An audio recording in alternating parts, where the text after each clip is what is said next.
à Liège après les petits problèmes de la semaine dernière. Et à ce propos d'ailleurs, André François me demande de remercier déjà, et en son nom, tous ceux d'entre vous qui ont manifesté de l'intérêt pour l'entreprise et de la sympathie pour les efforts déployés, même s'ils n'ont pas abouti. Mais il me jure aussi que lundi prochain, ça doit marcher. Nous allons maintenant céder la place au journal télévisé et à Christian Jade. Merci de nous avoir tenu compagnie si tard et bonne fin de soirée à tous.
Mesdames, Messieurs, bonsoir. La tension monte en Belgique après l'échec, à la fin de la semaine passée, de la concertation sociale. Le résultat, classique du mécontentement des travailleurs, c'est la grève. Grève aujourd'hui dans les transports en commun, nous y reviendrons.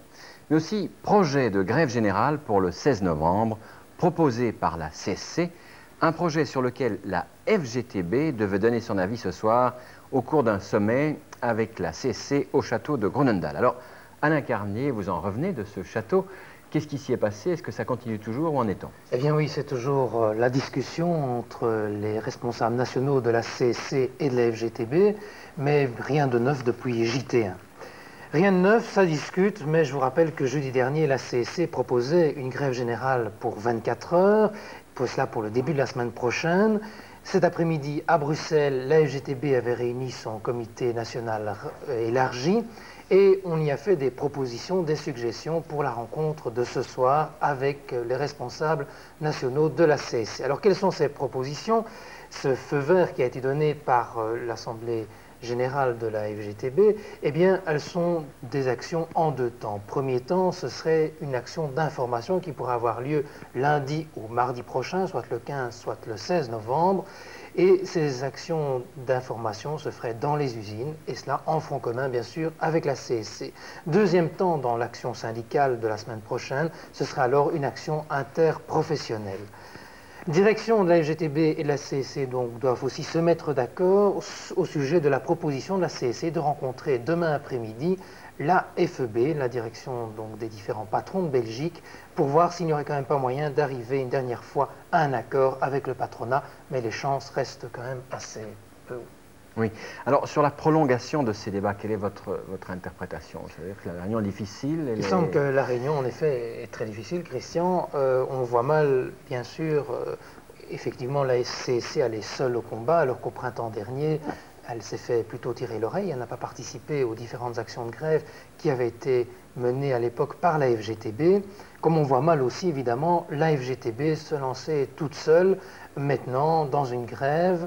Et il faut dire aussi que la FGTB, évidemment, n'a pas envie d'accepter comme telles les propositions de la CSC, qu'elle a envie de les aménager. Il faut rappeler aussi que l'année prochaine, ce seront les élections sociales. C'est aussi une préoccupation syndicale. C'est ça, donc il y a un petit peu de concurrence. Il y a une concurrence certaine. Et alors, il y a aussi des problèmes. Bien sûr, d'ici la fin de l'année, il y aura du changement à la tête du syndicat, notamment du syndicat socialiste, puisque dès le mois prochain, Georges Debune quitte la direction de la FGTB. C'est un petit peu son dernier combat. Je vous remercie. La grève de 3 jours des trams et des bus vicinaux et intercommunaux a été quasi totale aujourd'hui en Wallonie et à Bruxelles et relativement bien suivie en Flandre, sauf à Gand et Anvers, 2 points importants, où dès cet après-midi, 80% du trafic avait repris. Les travailleurs anversois reprendront le travail, eux, dès demain. À Bruxelles, la grève de la STIB a été observée pratiquement à 100%, à l'exception de 9 rames de métro qui ont circulé sur une seule ligne. Cela a évidemment provoqué des embouteillages À Liège, Mons et dans le Brabant wallon, grève totale. Les travailleurs des chemins de fer vicinaux de Charleroi vont même plus loin, puisqu'ils ont décidé pratiquement à l'unanimité de poursuivre la grève au finish, c'est-à-dire d'aller au-delà de mercredi dans leur action. Depuis 14 heures cet après-midi, le gouvernement est réuni pour prendre des mesures à la fois pour modérer les revenus, diminuer la durée du travail et favoriser l'embauche compensatoire. Nous apprenons à ce sujet, mais sans plus de précision, que le gouvernement vient de parvenir à un accord complet sur ces mesures à prendre. Mais le gouvernement observe la plus grande discrétion sur ces mesures qu'il ne dévoilera pas à la presse avant demain à 17 h. Tout ce qu'on peut dire jusqu'à présent, c'est qu'un arrêté de pouvoirs spéciaux sera pris à ce sujet avant la fin de cette année. On a aussi appris que le gouvernement prépare un projet de loi qui lui permettrait d'intervenir rapidement en cas d'événements exceptionnels, comme par exemple un nouveau choc pétrolier ou de fortes perturbations monétaires. Un dernier chapitre social, les fameuses usines textiles Mott pourront-elles être sauvées? La dernière péripétie, le plan présenté vendredi par le ministre des Affaires économiques, suscite à la fois de l'espoir, mais aussi des inquiétudes à Moucron. Jean-Claude Randa. Depuis 2 ans, les plans se succèdent pour redresser le groupe Mott, premier donneur d'emploi de Moucron. En septembre, la commission de la CE repoussait un premier plan du ministre Eskens. Il ne répondait pas aux critères communautaires. Vendredi, nouveau plan présenté au gouvernement par Marc Eskens, un nouveau montage financier. 255 millions puisés par l'État dans le fonds textile, 140 millions garantis par l'État empruntés à la SNCI, 40 millions apportés par le groupe privé flamand Verbeek et un passage obligé, la faillite de l'ancienne société. Combien d'emplois le plan défendu par Marc Eskens permettra-t-il de sauver? 250, 350, plus? Aux affaires économiques, on refuse d'avancer un chiffre précis. Tout dépend, nous dit-on, de la négociation actuellement en cours avec la firme flamande Verbeek, intéressée à la reprise. Nous croyons que les organisations syndicales qui se respectent ne peuvent absolument pas accepter qu'on licencie 4 à 500 personnes, c'est-à-dire plus de la moitié du personnel d'une entreprise. Pour nous, ça n'est pas pensable et ça n'est pas possible. Nous pensons en tout cas que la plupart des travailleurs, la grosse majorité des travailleurs de cette entreprise sont prêts à se battre dans ce sens. Nous, travailleurs de chez Mott, se réjouissons seulement en partie. Et le pourquoi de ça, c'est tout simplement parce qu'un plan que nous connaissons encore très mal maintenant prévoit 350 emplois. Ça veut dire que demain, il y a peut-être 400 de nos camarades de travail qui iront grossir la file de chômage. Alors nous, sur base des luttes qui se sont déjà passées ici chez Mott et compagnie, et sur base que les gens veulent défendre leur emploi, nous croyons que demain, ils seront encore là pour défendre leur emploi. Et sur cette base-là, nous ne croyons pas que nous pourrons défendre, que nous pourrons accepter tout au moins donc ce démantèlement de 400 emplois. Une autre inconnue subsiste. En septembre, la Commission européenne voulait que 30% de l'effort vienne des moyens propres à l'entreprise ou du secteur privé. On en est encore loin, alors sera-t-elle moins exigeante cette fois-ci? Ce n'est pas l'actuelle majorité socialiste libérale qui préparera le plan d'assainissement de la ville de Liège, mais bien la nouvelle majorité composée du Parti socialiste, du Rassemblement wallon, du RPW et du mouvement écolo. C'est ce qu'on a appris ce soir à la séance du Conseil communal de Liège. Le plan d'assainissement des finances communales ne sera donc pas déposé avant janvier 83. Toutefois, ce soir, l'ensemble des groupes politiques, à l'exception des communistes, se sont déclarés unanimement décidés à tout mettre en œuvre pour défendre la ville.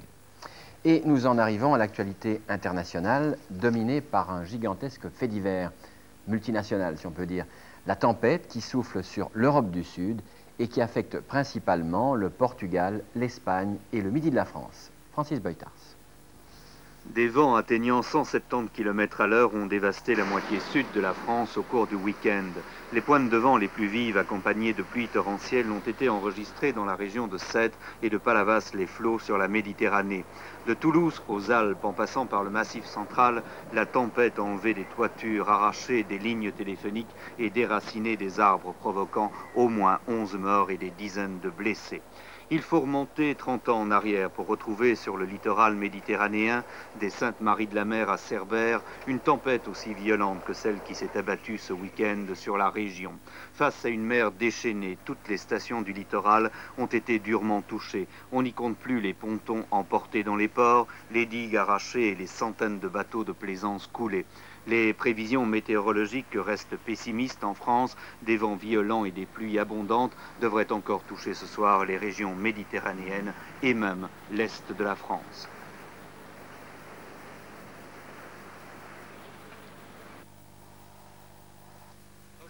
En Espagne, 10 personnes au moins ont péri et plusieurs autres ont été portées disparues après 2 jours de pluie torrentielle.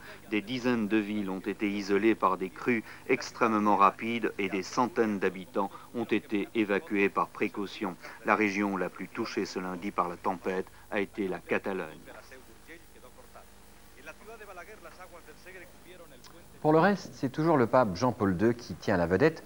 D'abord parce qu'il est en Espagne depuis quelques jours et puis parce qu'on a appris aujourd'hui qu'il allait vraisemblablement se rendre en Pologne à partir du 18 juin de l'an prochain. Alors Pierre Mathias, c'est une vraie petite bombe dans le ciel polonais, ça. C'est sûrement une bombe dans le ciel politique polonais, mais ce n'est pas un hasard si cette bombe a éclaté aujourd'hui, ce n'est pas un hasard si l'annonce du voyage du pape en Pologne a été faite précisément aujourd'hui. En effet, la Pologne, pour le moment, vit des heures d'attente et de tension, car c'est pour après-demain, je vous le rappelle, que le syndicat clandestin Solidarité a lancé des appels aux grèves et aux manifestations. Déjà, les grands centres industriels ont été placés sous la surveillance de l'armée, tandis que dans les usines, des militants de Solidarité font circuler des cassettes qui appellent à la grève. Il faut savoir surtout que l'Église polonaise et en premier lieu Monseigneur Glemb sont radicalement opposés aux grèves prévues. Et on peut peut-être se demander si l'accord intervenu aujourd'hui entre l'Église et l'État polonais sur une invitation au pape Jean-Paul II n'est pas comme une sorte de manœuvre, un compromis en tout cas, afin d'impressionner favorablement les travailleurs polonais et les persuader de rester calmes après-demain. Quoi qu'il en soit, il est bien certain qu'en juin prochain, lorsqu'il se retrouvera pour la seconde fois sur le sol natal, le pape recevra un accueil au moins aussi enthousiaste, sinon plus, que celui que lui a réservé l'Espagne. À l'avant-dernier jour de son voyage, le souverain pontife était ce lundi à Valence. C'est là certainement qu'il a reçu l'accueil le plus chaleureux et le plus spectaculaire depuis son arrivée il y a 9 jours sur la terre d'Espagne. 1 million de fidèles étaient dans les rues et sur les places pour l'acclamer, pour l'ovationner. Jean-Paul II a ordonné 141 nouveaux prêtres et c'est au problème du sacerdoce qu'il a consacré son homélie. Demain, le pape quittera l'Espagne après une dernière visite à Saint-Jacques de Compostelle. Il se reposera alors quelques jours à Castel Gandolfo d'un voyage où il est apparu extrêmement fatigué et quelquefois même au bord de l'épuisement.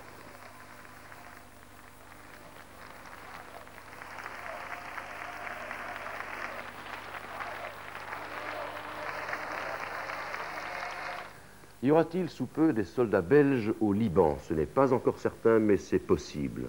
En tout cas, le gouvernement libanais a demandé officiellement à la Belgique de participer aux côtés des Français et des Américains à la force internationale de paix. Le gouvernement belge doit se réunir afin d'apporter une réponse au gouvernement libanais. Au Liban même, toujours des affrontements entre Druzes et chrétiens dans la zone montagneuse du Chouf au sud-est de Liban, des affrontements qui ont encore fait 11 morts aujourd'hui.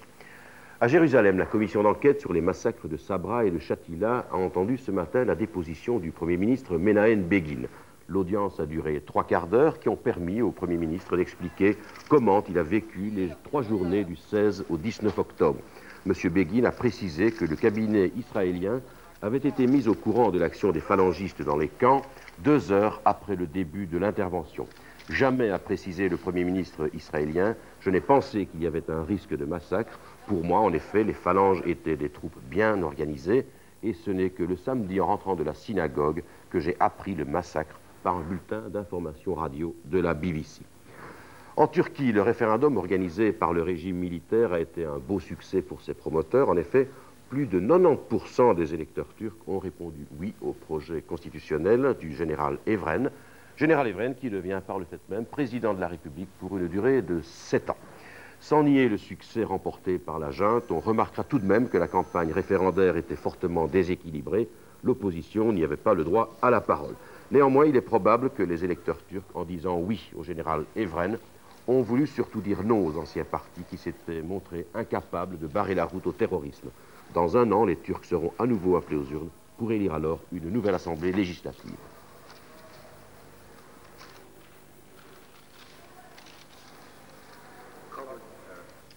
Que nous réserve le ciel belge pour demain?